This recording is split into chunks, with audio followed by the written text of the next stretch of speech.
Udah, on. Baik, Bapak sekalian, Mas Derajat sudah hadir. Ini peserta terakhir, alhamdulillah. Dari 48 calon anggota KPU dan Bawaslu akan memungkasi seleksi wawancara ini. Mas Derajat tidak keberatan ya, karena waktunya agak maju ya. Mic-nya dinyalakan. Siap Pak Ketua. Baik, terima kasih. Silakan 10 menit pertama untuk menyampaikan presentasinya.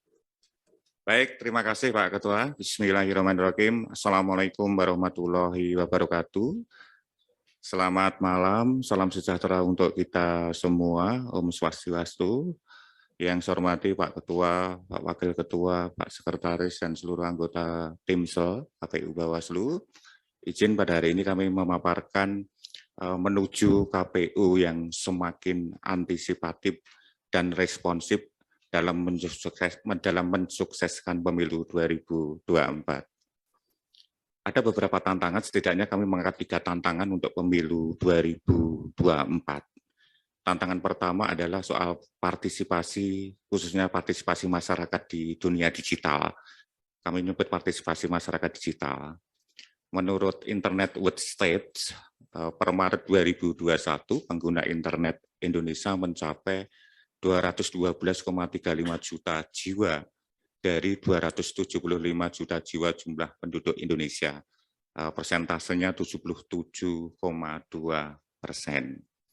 Kemudian pengguna internet Indonesia rata-rata 7 jam 59 menit berdasarkan data dari APJII tahun 2020, yaitu 3 jam 26 menit digunakan untuk mengakses sosial media. Kemudian jumlah follower sosial medianya khusus untuk milik KPU Republik Indonesia per Desember 2021, untuk follower Facebook-nya kurang lebih 144.000, kemudian untuk Instagram-nya itu kurang lebih 251.000, kemudian untuk Twitter kurang lebih followerannya 217.000.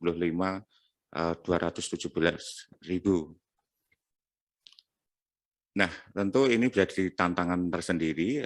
Inovasi dan solusinya adalah kami mengangkat sosialisasi pemilu berbasis digital.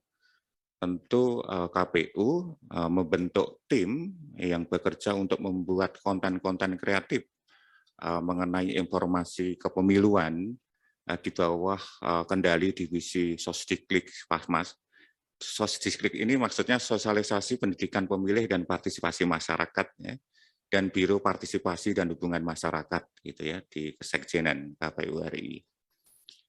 Kemudian outputnya, produknya dari tim kreatif, dari konten-konten kreator ini yang spesialisasinya nanti bisa sosial media spesialis begitu ya, kita menggandeng itu adalah iklan layanan masyarakat, kemudian bisa video animasi, game pemiluan yang berbasis Android atau iOS yang menarik bagi masyarakat dan pemilih, kemudian juga desain yang kekinian atau update, kemudian kombinasikan isu-isu terbaru dengan informasi kepemiluan, kemudian bisa juga dengan komik kepemiluan begitu yang, terus kemudian juga meme dan video tutorial mengenai pelaksanaan tahapan, sehingga ini nanti akan membantu memudahkan jajaran penyelenggara di level provinsi, kabupaten, kota, bahkan sampai dengan di level KPPS melalui tayangan-tayangan video itu.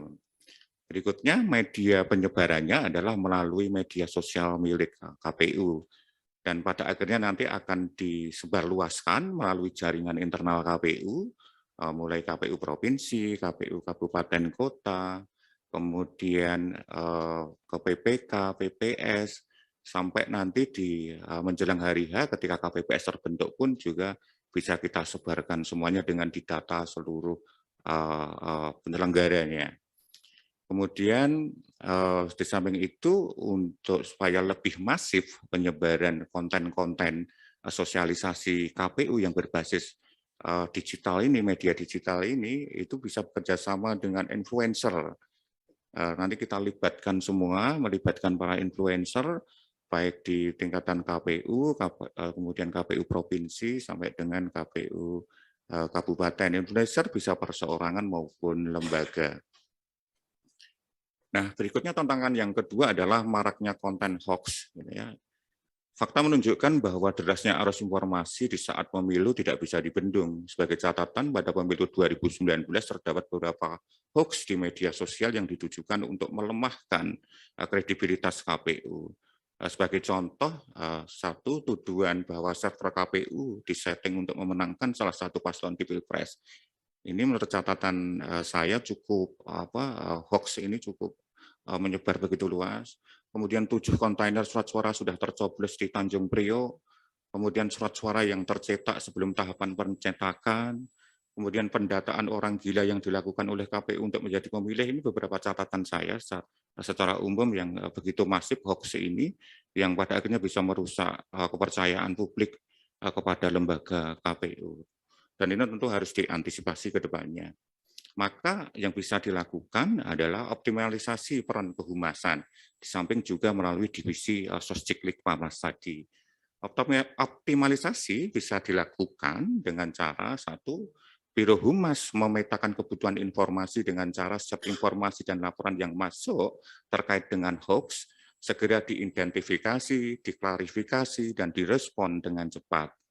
Kemudian yang kedua adalah melakukan klasifikasi informasi terkait pihak yang harus menyampaikan jawaban, ya, apakah ketua atau anggota KPU langsung atau melalui Biro Partisipasi dan Hubungan Masyarakat Humas, ataukah cukup dibuatkan jawaban berupa siaran pers. Tentu ini ada klasifikasi-klasifikasi. Dengan mekanisme ini diharapkan Humas dapat lebih semakin cepat lagi dan tepat dalam memberikan jawaban kepada publik. Berikutnya tantangan yang ketiga adalah soal kompleksitas tahapan penyelenggara pemilu dan pilkada 2024. Jadwal tahapan pemilu dan pemilihan serentak 2024 yang beririsan menjadi perhatian utama untuk memastikan bahwa seluruh tahapan berjalan sesuai dengan jadwal yang sudah ditetapkan oleh KPU, maka diperlukan instrumen teknologi informasi sebagai sarana pengendalian dan kontrol di tingkat KPU provinsi dan KPU kabupaten kota. Tentu dibutuhkan inovasi terkait dengan sistem informasi tahapan, saya menyebutnya SITAP. SITAP ini adalah sebenarnya aplikasi berbasis web, di mana fungsinya digunakan untuk membantu mengkontrol dan mengendalikan tahapan secara internal di 34 KPU provinsi dan 514 KPU kabupaten kota. Jadi kontrol internal kami di KPU RI kepada seluruh jajaran di seluruh satker KPU provinsi maupun KPU kabupaten kota. Mulai dari awal tahapan, proses berlangsungnya tahapan sampai dengan tahapan berakhir. SITAP merupakan upaya responsif dari KPU untuk mengantisipasi kendala yang mungkin terjadi pada setiap tahapan agar output dari setiap pelaksanaan tahapan bisa lebih efektif dan efisien.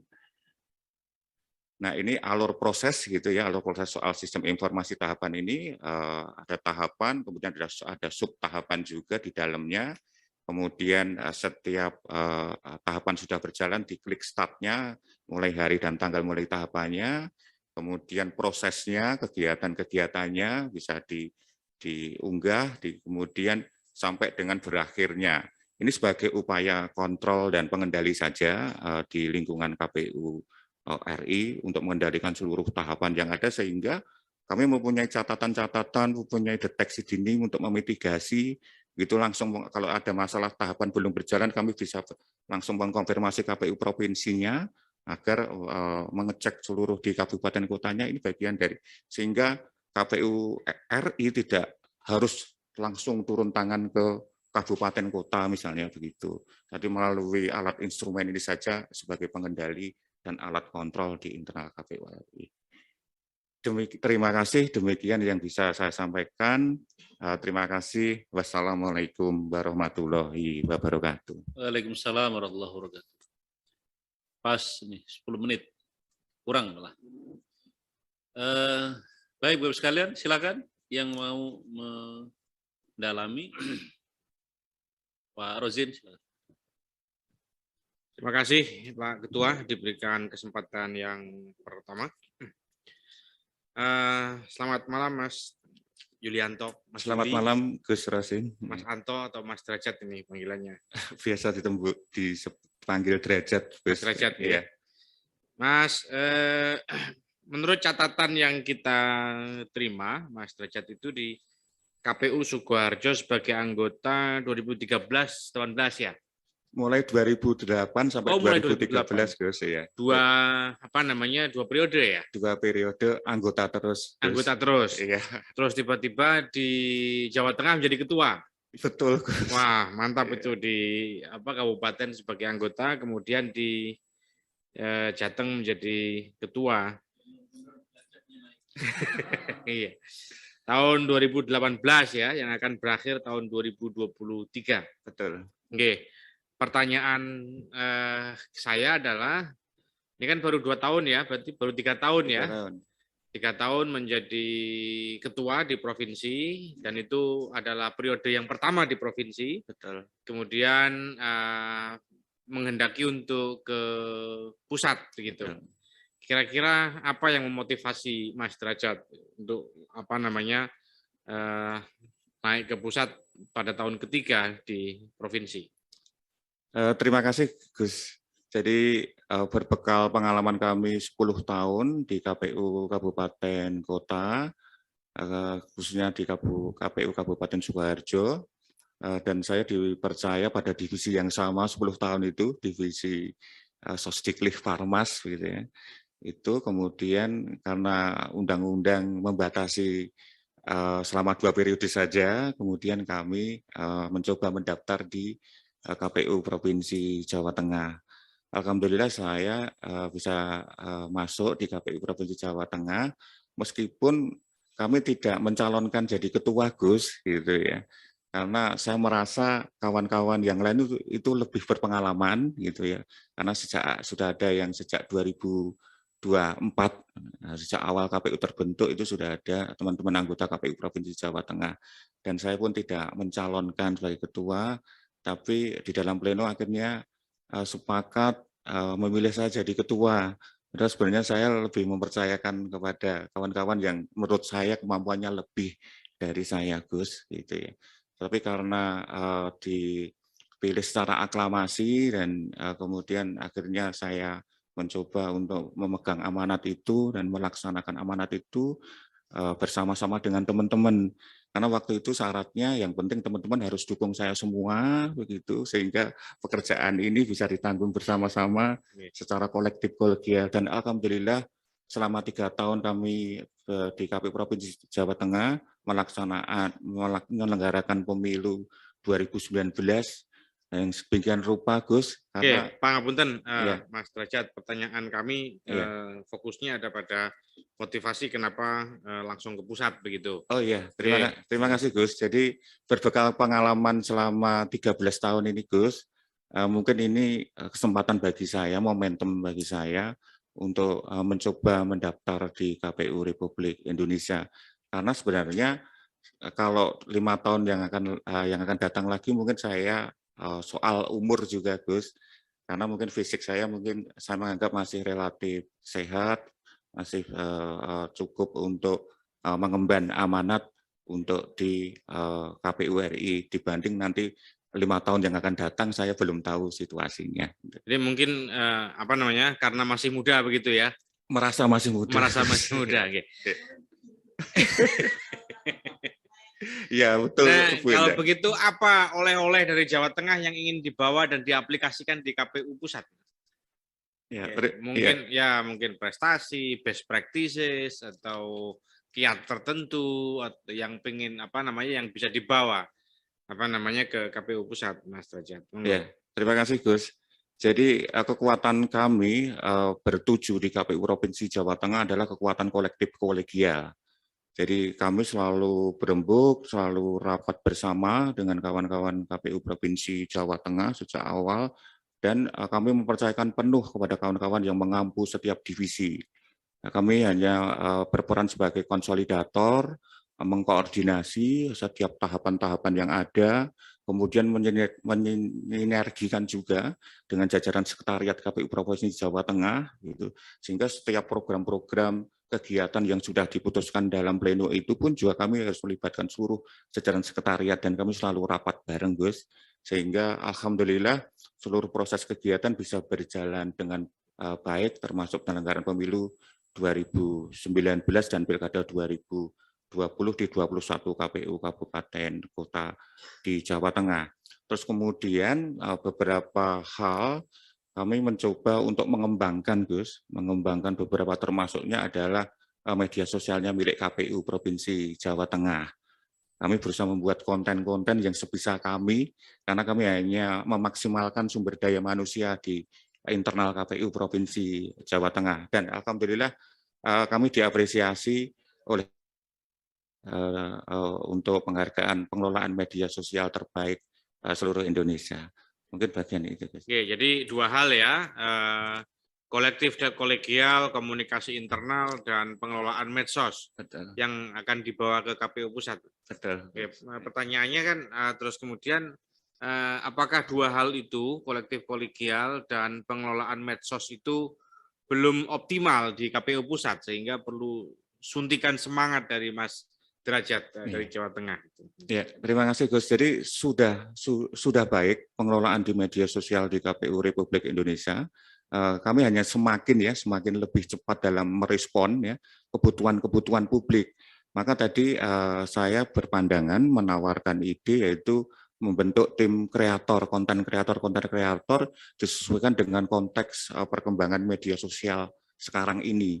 Jadi harus mengadaptasi betul sehingga konten-konten itu lebih bervariatif, lebih menarik, yang endingnya adalah media sosial KPU betul-betul menjadi rujukan informasi kepemiluan. Dan itu bisa kami sebarkan, seandainya saja kami sebarkan di seluruh jajaran itu sudah cukup lumayan besar, Gus. Sehingga apalagi kalau besok itu sudah pemilu untuk bagaimana meluruskan berita-berita hoax, begitu-begitu KPU punya kekuatan tersendiri untuk meluruskan, untuk lebih membangun kredibilitas gitu, Gus. Bagi Mas Derajat sendiri, pemilu 2024 itu tantangan terbesarnya apa ya? Ya, ini tentu pemilu secara nasional ya, Mas ya. Ya. Secara nasional, tidak perspektifnya bukan Jawa Tengah. Iya. Terima kasih Gus. Betul bahwa sudah dibayangkan kompleksitas pemilu 2024 karena di dalamnya di tahun yang sama ada pilkada gitu ya. Karena apalagi undang-undang saat ini juga existing ya, undang-undangnya tidak ada perubahan. Tentu KPU sudah bisa memetakan mulai sekarang ya langkah-langkah apa supaya kompleksitas pemilu 2024 itu betul dalam sebuah rentang kendali dan tata kelola dan manajemen KPU. Di antaranya kan sudah diupayakan oleh KPU RI saat ini ya, mencoba untuk terus menyederhanakan surat suara melalui simulasi-simulasi agar mengurai kerumitan-kerumitan penyelenggaraan di 2024. Termasuk di dalamnya juga upaya-upaya untuk membuat sistem-sistem teknologi informasi dalam rangka untuk mengurangi beban penyelenggaraan pemilu di 2024. Jadi sekali lagi KPU sejak awal sudah bisa memetakan, Gus, untuk kompleksitas permasalahan yang akan datang, termasuk kalau pandangan saya misalnya mulai sekarang tahapan itu bisa lebih disederhanakan juga, tidak terlalu panjang misalnya begitu. Tahapan apa yang kira-kira bisa dipotong tapi tidak mengurangi transparansi dan akuntabilitas KPU?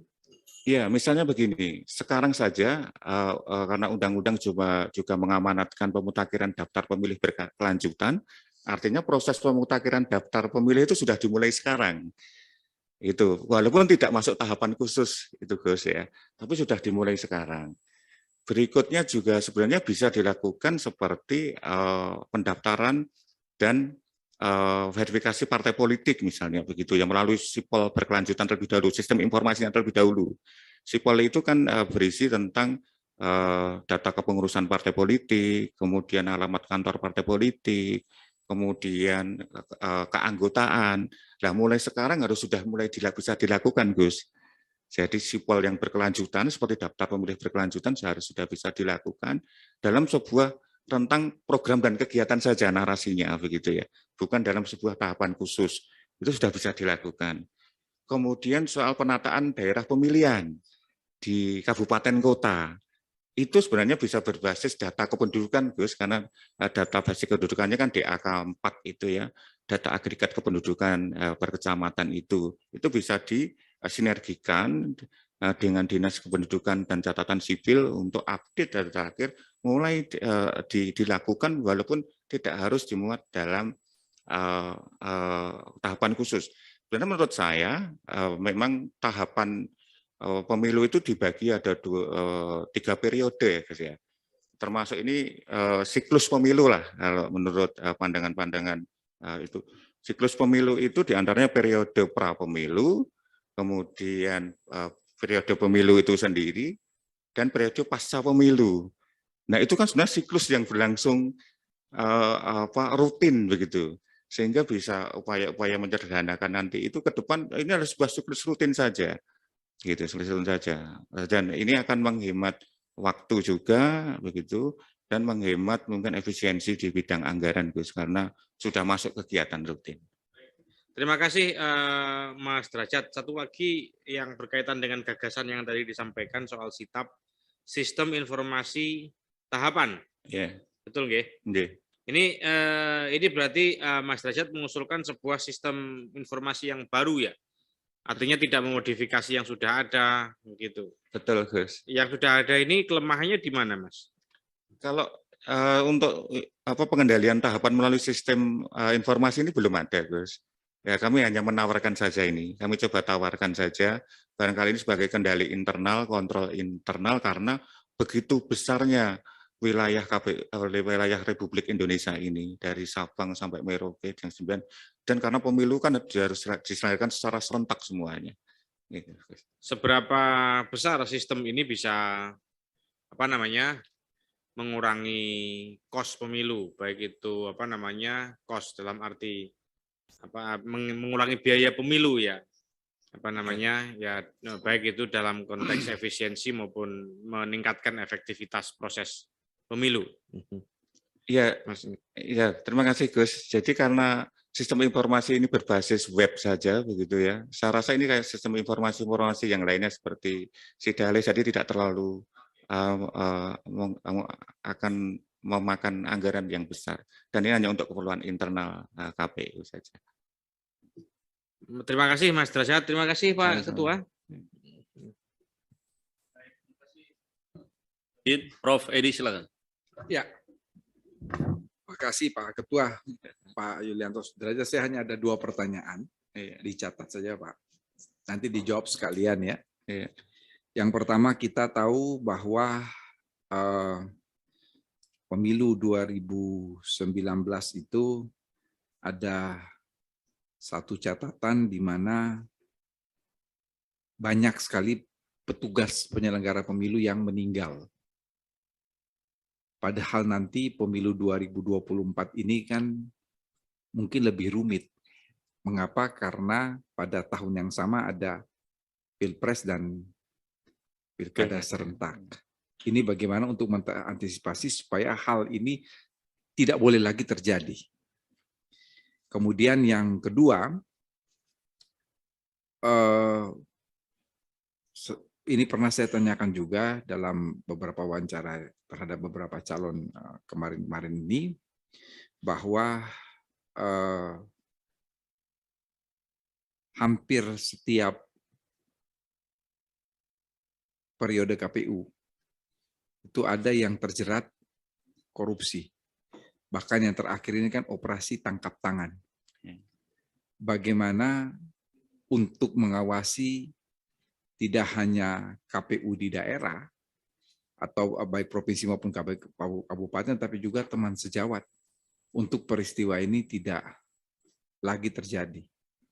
2 pertanyaan itu saja, Pak Yulianto Sudrajat. Terima kasih. Baik, terima kasih Prof. Edi. Jadi memang tantangan terbesar berdasarkan evaluasi 2019 sudah disampaikan Prof. Edi, di antaranya beban kerja khususnya di level badan ad hoc sedemikian rupa ya. Padahal sekarang kondisinya juga tidak ada perubahan undang-undang gitu ya, otomatis tantangan KPU bagaimana meminimalkan beban kerja khususnya di level badan ad hoc. Di antaranya kami menawarkan, di samping juga KPU RI saat ini juga sudah terus mengantisipasi beban penyelenggara supaya lebih ringan, di antaranya melalui penyederhanaan surat suara, kemudian sistem Sirekap.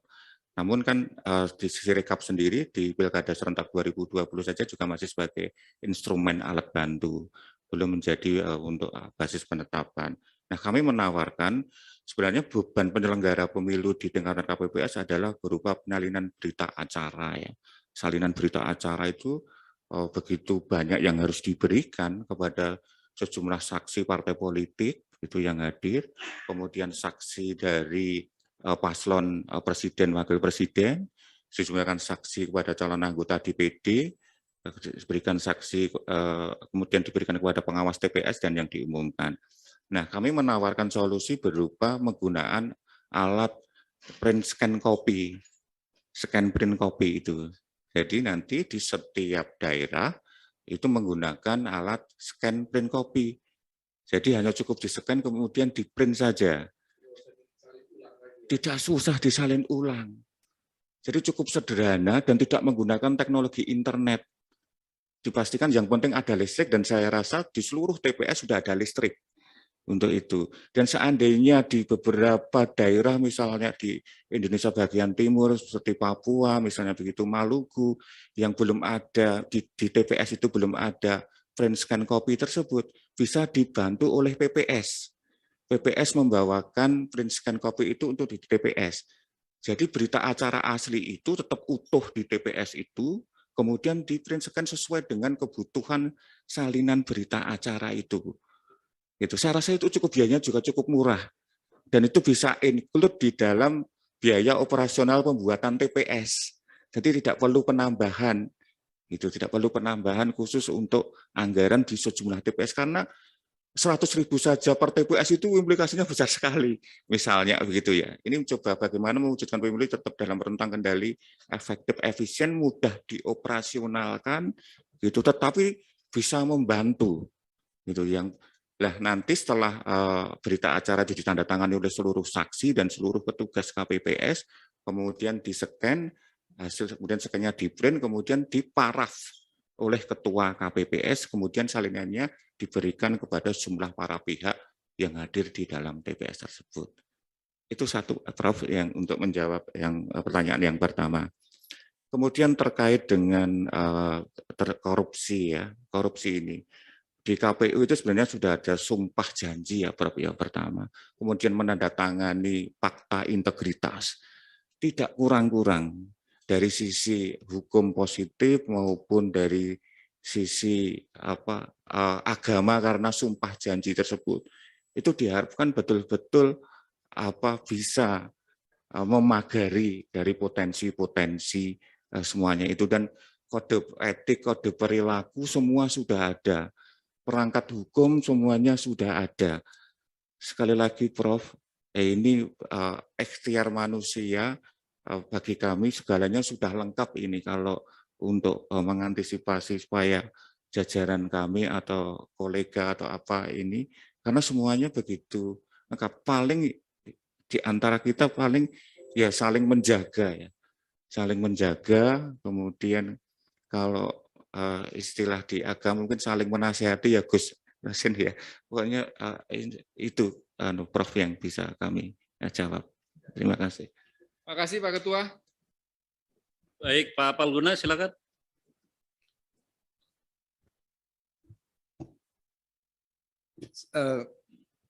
Pak Derajat, tolong dibalikkan ke ini, Oh ya. ke yang lembar sebelum terima kasih. Sebentar. Nah, ya ini. Ya. Nah, sebentar dulu. Bapak pakai kacamata hitam kenapa, Pak? Plus dok. Oh, plus kalau malam memang Jadi kalau nggak pakai kacamata plus, saya bisa baca. Oh gitu. Pecah. Ya. Saya iseng saja karena ingat Rano Karno. Bukalah kacamatamu. Gitu.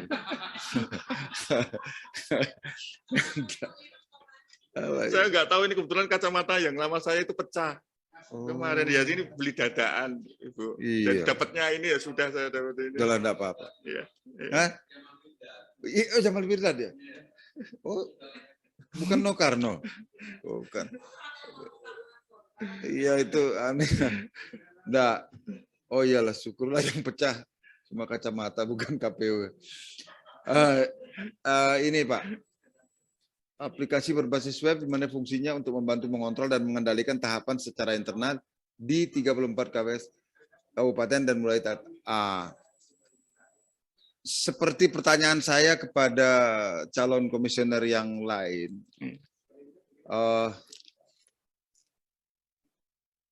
Ada nggak backup sistem yang Bapak pikirkan ketika menawarkan ini di tingkat nasional?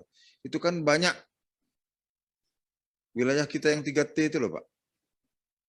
Terluar, apalagi itu. Terjauh, apa masih tertinggal gitu ya, terdepan gitu ya, anunya itu.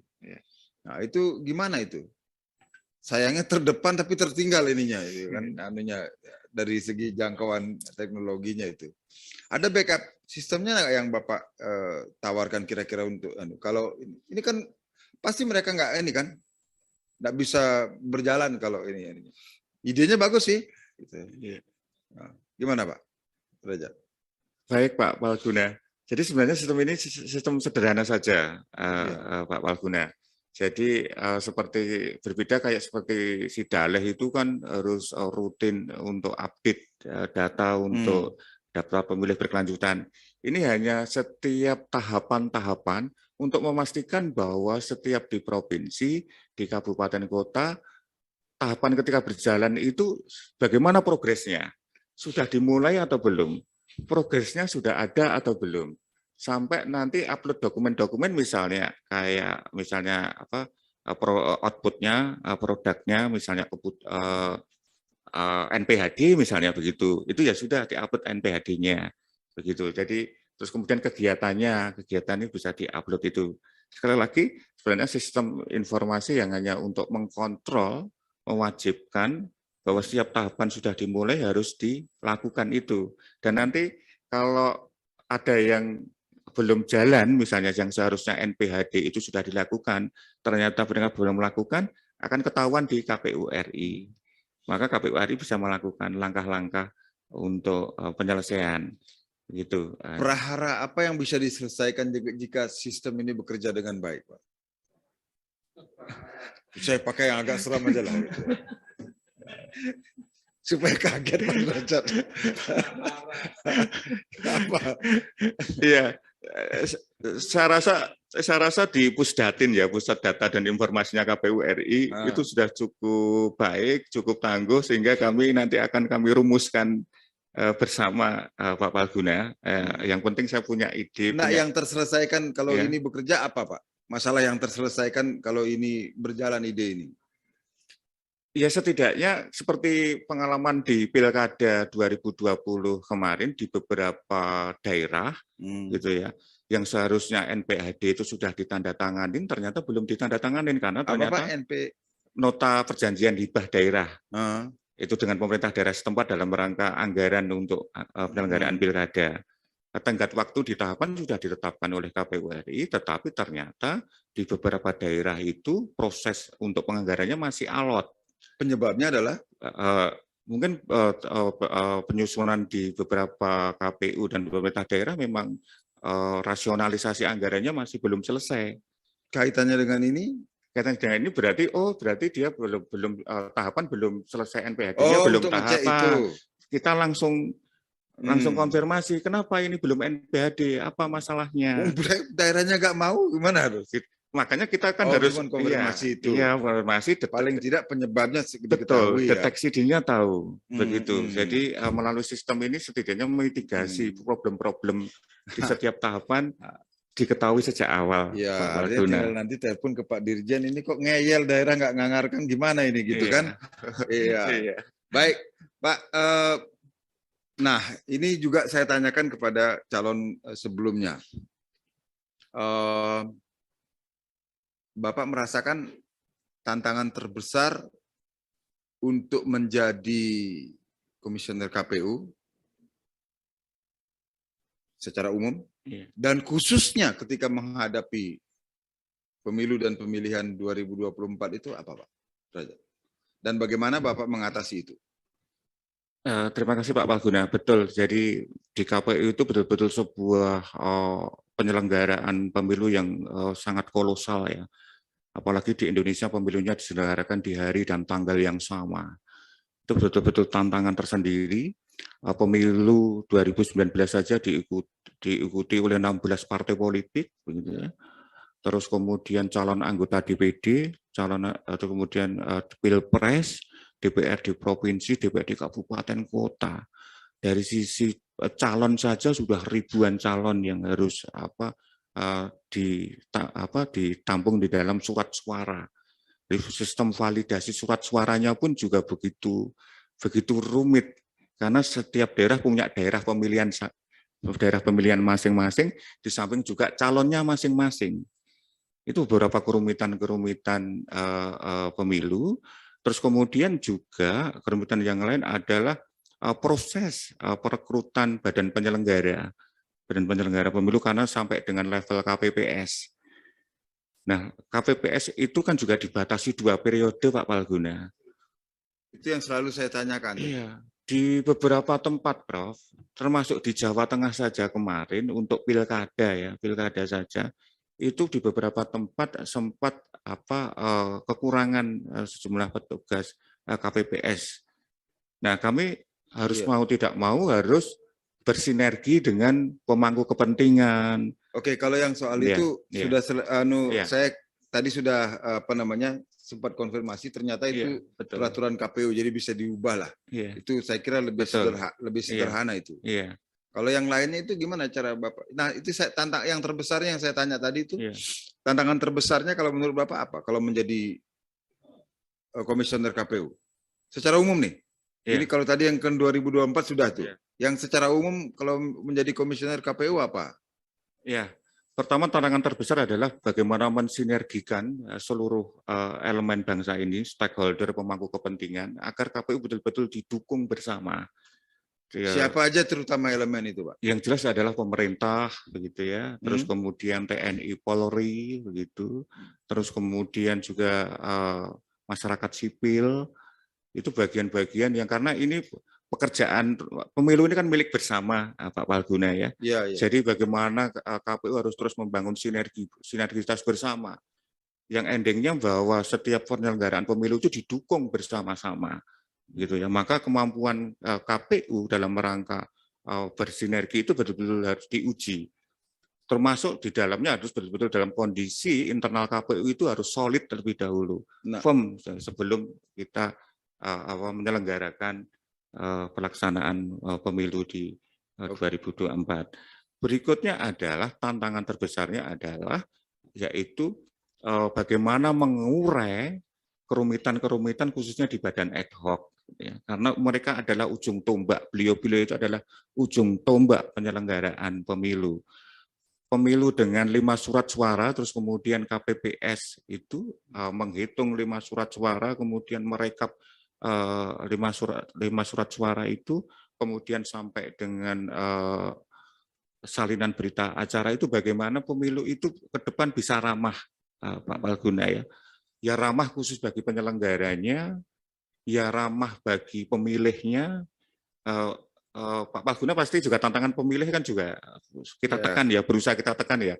Banyaknya surat suara yang tidak sah misalnya. Iya, itu yang jadi jadi pemenang ketiga kalau nggak salah itu. Iya, kan? Itu yang DPD itu hampir 20% Pak Palguna. Makanya itu. Kan hampir sama dengan pemenangnya tadi. Iyalah itu. Itu DPD.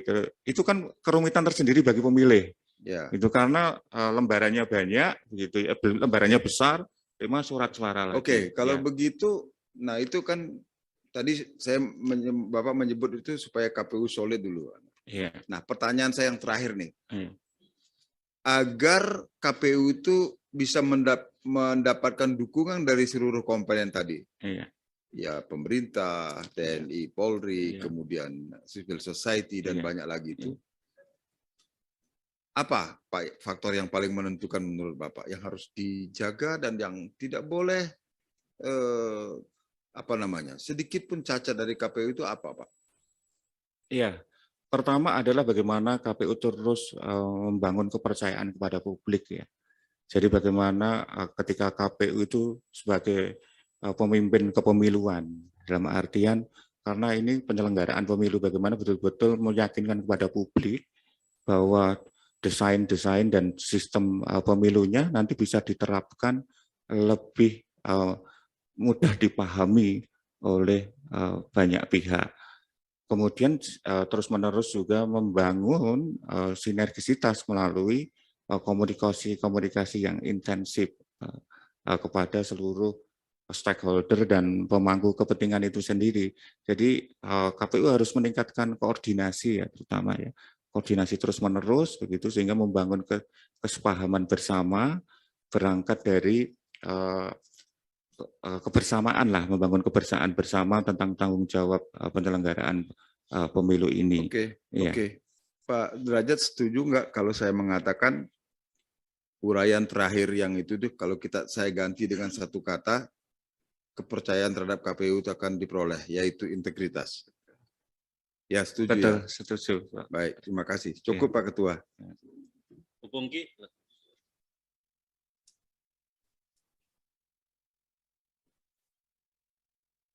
Terima kasih Pak Ketua. Selamat malam Pak Derajat. Saya mohon ditunjukkan Pak prestasi Anda sehingga Anda layak untuk terpilih menjadi anggota KPU. Ya. Terima kasih Bu Pungki. Mungkin tidak terlalu banyak saya punya prestasi Bu Pungki, tapi setidaknya selama kami memimpin di KPU Provinsi Jawa Tengah bersama dengan teman-teman komisioner yang lain, Bapak Ibu anggota provinsi yang lain, kami terus melakukan sinergisitas juga dengan pemangku kepentingan dan stakeholder di wilayah Jawa Tengah. Pun berikutnya kami berusaha mengkonsolidasikan secara penuh kawan-kawan di 35 KPU Kabupaten Kota. Karena tanggung jawab kami adalah memastikan 35 kabupaten kota penyelenggaraan pemilu dan pilkadanya berjalan sesuai dengan undang-undang, kemudian berjalan sesuai dengan peraturan KPU. Gitu.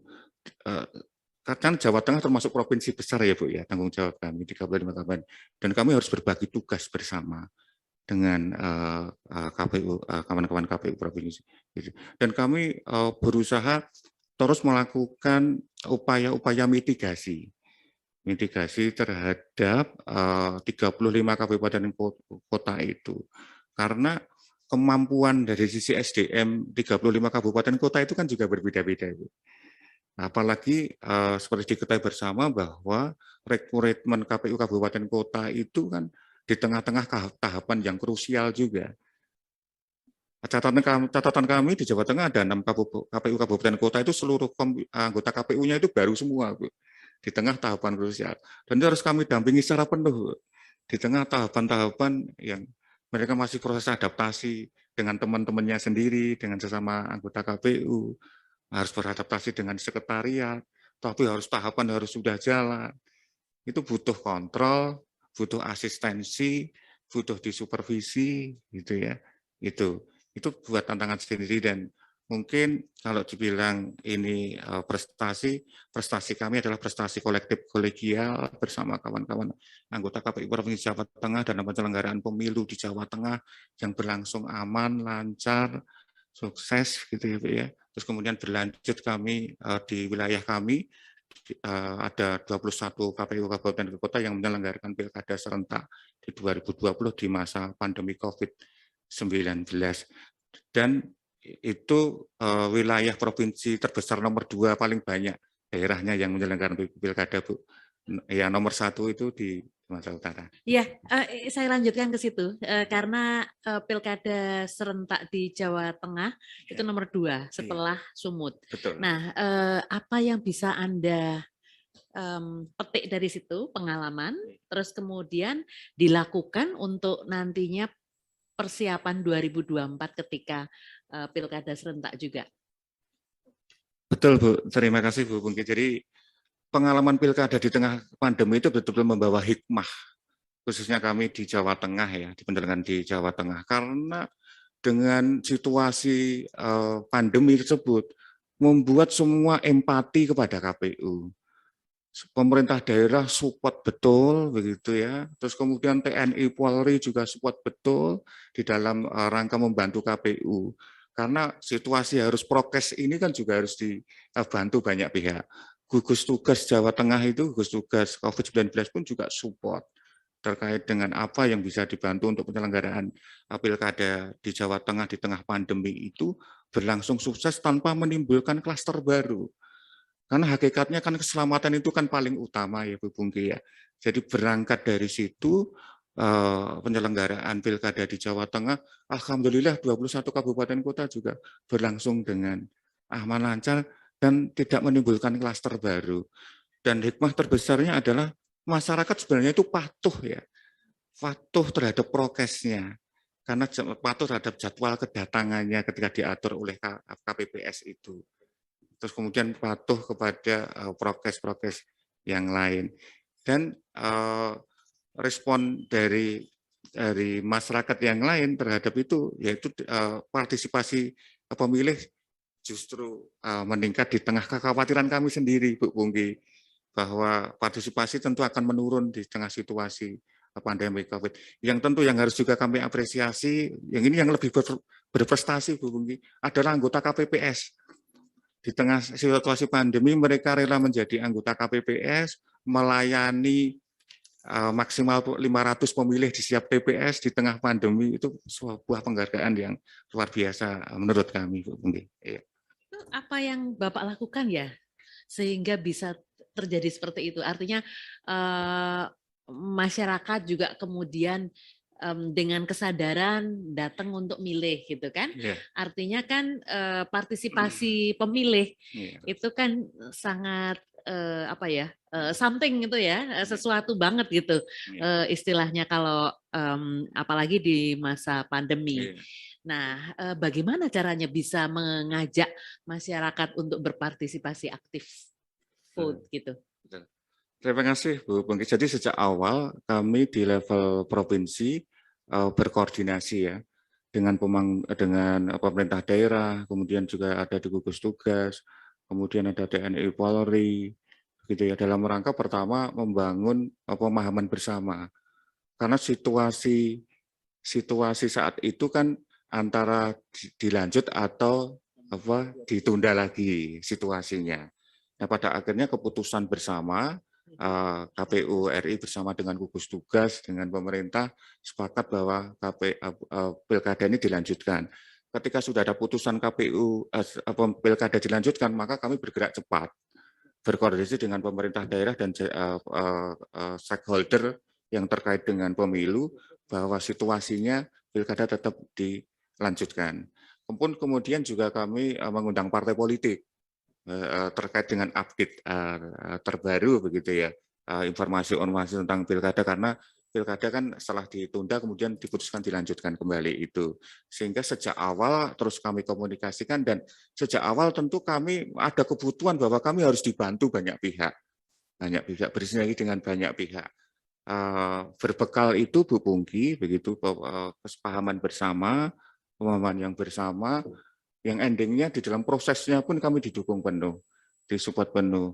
Kemarin ada pemerintah daerah yang nyumbang, Mas saya karena APBD sudah banyak direfocusing untuk COVID, begitu ya. Kami bisanya nyumbang masker dan itu oke, terima kasih Pak, terima kasih. Karena walaupun pada akhirnya untuk APD-nya itu ya, alkesnya kan disupport dari APBN. Karena hampir seluruh pemerintah daerah itu untuk menambah lagi untuk alkes itu sudah tidak mampu lagi, karena hanya khusus makanya untuk penyelenggaraan tahapan dari APBD, kemudian untuk alkesnya, prokesnya itu di APBN. Alhamdulillah akhirnya persoalan anggaran selesai, dan saya pun mengantisipasi hal itu ketika nanti itu saya sejak awal berkomunikasi dengan gubernur langsung, bagaimana nanti kira-kira apa itu kekurangan anggaran ini untuk alkesnya. Setidaknya kami mencoba untuk membangun koordinasi dengan pemerintah provinsi walaupun yang pilkada ada di kabupaten kota. Begitu. Terima kasih Pak Derajat. Jika nanti Anda terpilih menjadi anggota KPU, Bapak pilih divisi apa dan mengapa? Divisi Sosdiklik Farmas, Bu. Iya, kebetulan saya memang 10 tahun dulu di kabupaten kota saya memegang divisi itu. Terus kebetulan sekolah saya juga sekolah ilmu komunikasi, Bu, di S1-nya maupun S2-nya. Begitu, Ibu. Iya. Terima kasih Pak Derajat. Pak Ketua, terima kasih. Saya cukup. Bu Pungki, saya sedikit ya mau tanya. Tadi kan ada beberapa gagasan nih, ada sitap itu sudah ada atau yang akan diusulkan tadi? Yang akan diusulkan Pak Ketua, jadi Oke. sitap ini belum ada. Oh Ini iya, gagasan saja. jadi nambah aplikasi lagi nih. Kemarin banyak yang bilang dan punya usul untuk mengintegrasikan sistem informasi yang ada. Nah ini bikin berarti satu lagi nih ya. Iya, walaupun ini sebenarnya aplikasi sederhana, jadi cuma untuk alat kontrol kendali internal. Nah, setiap tahapan yang ada nanti yang bertugas adalah KPU Kabupaten Kota, KPU Provinsi. Ini bisa diintegrasikan nggak dengan sistem yang ada dan melengkapi gagasan-gagasan lain yang mau mengintegrasikan seluruh sistem informasi yang ada? Iya, tentu bisa. Jadi ini kan sebenarnya alat kendali internal saja, khususnya KPU ya, khususnya untuk bagaimana agar rentang kendali KPU RI sampai dengan KPU Kabupaten Kota, khususnya dalam proses tahapan-tahapan yang nanti mungkin akan beririsan ya antara pemilu 2024 dan pilkadanya, maka ini harus betul-betul terkawal untuk jangan sampai ada yang lewat, jangan sampai ada yang terlambat, itu saja. Lebih ke mitigasi, Pak Ketua, terkait dengan upaya internal pengendalian dan kontrol saja sebenarnya. Baik, tadi ada usulan menarik juga untuk bikin scan print saat penghitungan suara di TPS ya. Ini TPS kan? Iya, betul. Dan tidak perlu internet, perlu colokan listrik. Betul. Tapi saya juga meyakini pasti ada daerah yang jangankan scan listriknya pun sulit. Pasti. Nah, apa yang bisa kira-kira apa yang bisa dibayangkan? Karena saya dari 47, 48 ini peserta ini belum ada yang menyinggung daerah-daerah yang begini nih, yang listrik pun nggak ada. Sulit lah kira-kira gitu. Nah, artinya internet sulit. Tadi paling rendah itu colokan listrik. Ini pun sulit gitu. Nah, tapi kan satu suara dimanapun itu harus diamankan, diselamatkan. Betul. Gimana bayangan Mas Derajat?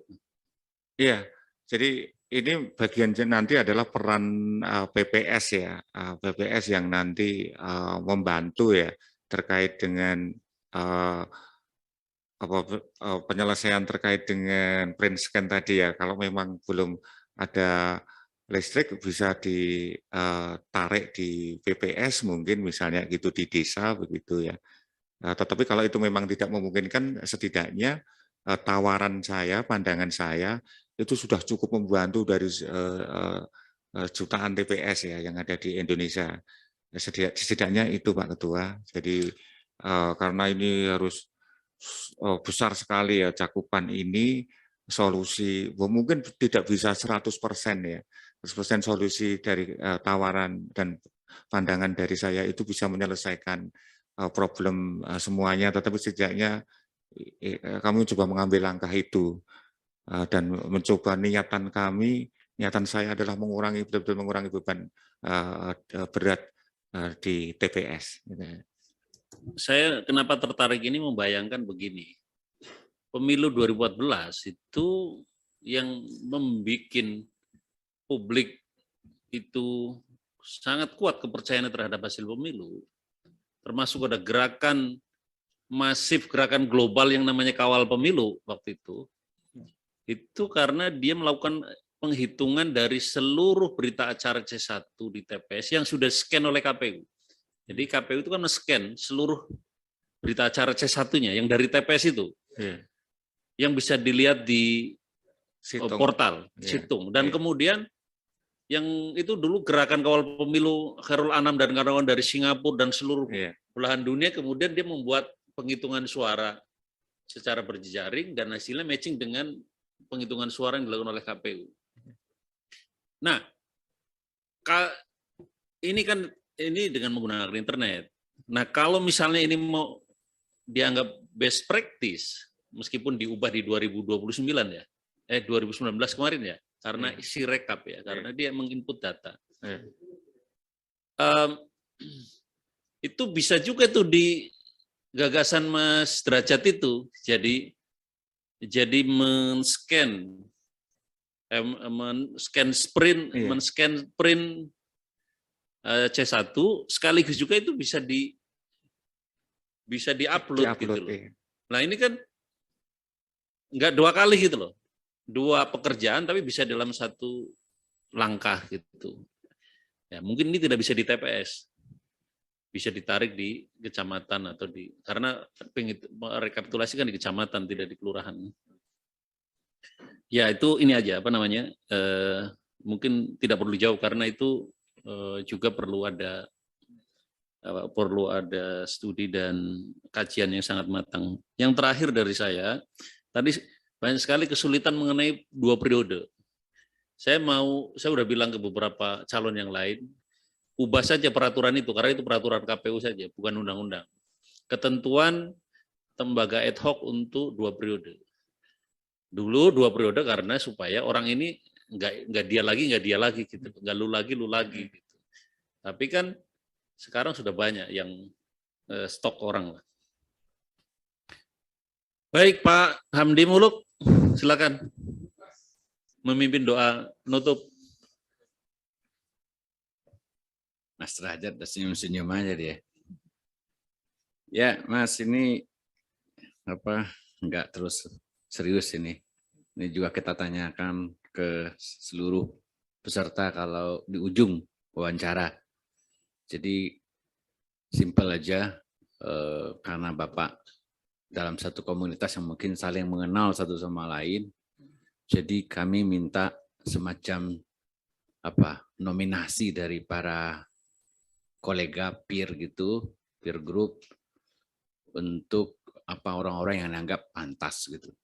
Nah, tentu dalam konteks ini kita kasih privilege dulu, kita asumsikan Bapak salah satu yang menjadi komisioner ini. Masih ada 6 lagi yang mungkin pantas. Nah, menurut Bapak sebutkan 6 orang itu, yang lain yang juga mungkin pantas begitu. Namanya aja, Pak. Itu ya, Mas Derajat ya. Terima kasih Pak Hamdi. Sebenarnya seluruh teman-teman saya ini yang ikut seleksi ini juga bagus-bagus semua lah, terbaik semuanya menurut pandangan saya. Tapi karena saya harus menyebut nama, seperti yang disampaikan Prof. Hamdi, di sini kan saya menyebut nama pertama adalah yang saat ini eksis di KPU RI, ya, itu Pak Dewa Wiyarsa Rakasandi, kemudian Pak Hasyim Asari, kemudian Pak Firian, kemudian itu Mbak Betty, ya, kemudian Mas Agus Melas, yang terakhir Khairul Anam. Ya.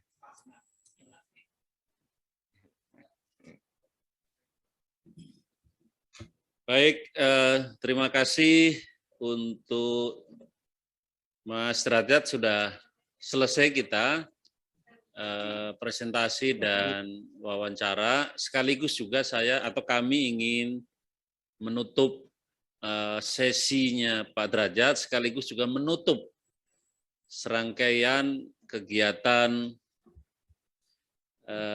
atau tahapan wawancara untuk 48 calon anggota KPU dan calon anggota Bawaslu, 28 calon anggota KPU dan 20 calon anggota Bawaslu. Alhamdulillah 5 hari ini kami seluruh tim seleksi dan sampai hari ini masih sehat semua meskipun ada yang sudah mulai lelah. Tapi alhamdulillah semua berjalan lancar. Terima kasih kepada seluruh peserta, terima kasih kepada masyarakat yang juga menyaksikan kegiatan ini secara langsung melalui kanal YouTube Timsel, kepada teman-teman jurnalis, dan juga kepada Pak Menteri Dalam Negeri dan seluruh jajarannya ini yang sudah menyediakan tempat, sekretariat, fasilitas, dukungan teknis, teman-teman sekretariat. Tentu ini sangat membantu kami tim seleksi untuk melaksanakan kegiatan wawancara untuk seluruh calon anggota KPU dan Bawaslu. Mudah-mudahan apa yang sudah dilakukan oleh Timsel nanti akan menghasilkan calon-calon yang memang terbaik dari yang ada. Itu saja, kita tutup sama-sama ya. Selamat malam semuanya. Assalamualaikum warahmatullahi wabarakatuh. Waalaikumsalam.